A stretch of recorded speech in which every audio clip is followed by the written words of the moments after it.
No caso das juntas verticais, ela não vai diminuir tanto a resistência à compressão da parede, tá? Mas ela vai te prejudicar em relação a cisalhamento, em relação à flexão. Tá? Existia também uma questão que a norma até ela era meio ambígua, ela não deixava muito claro em relação às juntas verticais. Mas hoje a norma é muito clara em relação a isso. As juntas verticais têm que ser preenchidas, tá? Até por causa de conforto térmico, acústico, por outras questões também.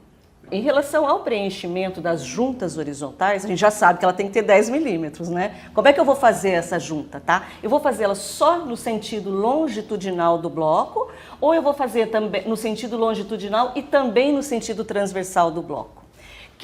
É lógico que todo mundo de obra adoraria fazer só no sentido longitudinal, tá? Só que quem vai dizer para nós se pode só o longitudinal ou se precisa do transversal também, vai ser o calculista da estrutura. Porque isso vai depender do tipo de obra que você está fazendo. Porque a gente sabe também pelos ensaios que quando essa junta transversal aqui ela não é preenchida, a gente vai perder em torno de 20% da resistência à compressão dessa parede. Então tem obras que eu posso perder os 20%, tem obras que eu não posso perder. E quem vai me dizer isso é o projetista de estruturas.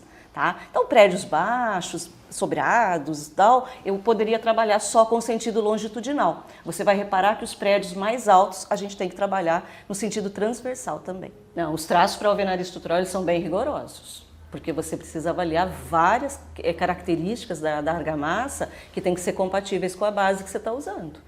Então você não dá para fazer nada no olho, você vai ter que fazer um traço adequado, você vai precisar ensaiar essa argamassa, você vai precisar saber qual é a aderência bloco-argamassa que você vai ter, dependendo do tipo de argamassa, tá? Então isso é muito sério, você tem que fazer um traço com resistência adequada e principalmente com aderência adequada com a base que você está usando.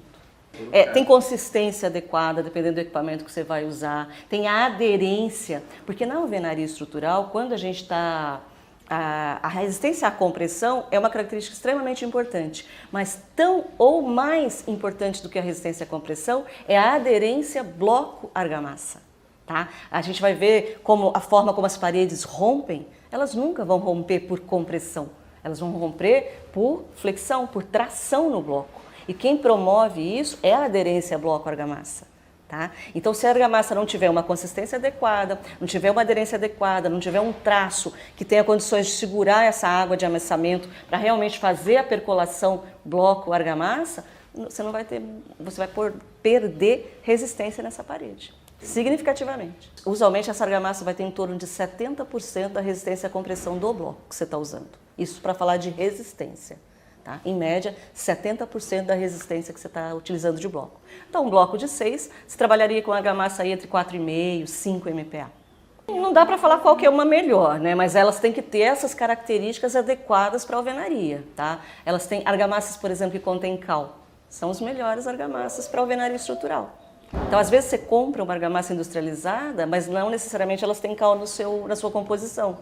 Elas vão ter aditivos. Se esse aditivo for um aditivo que vá melhorar essa aderência bloco-argamassa, perfeito.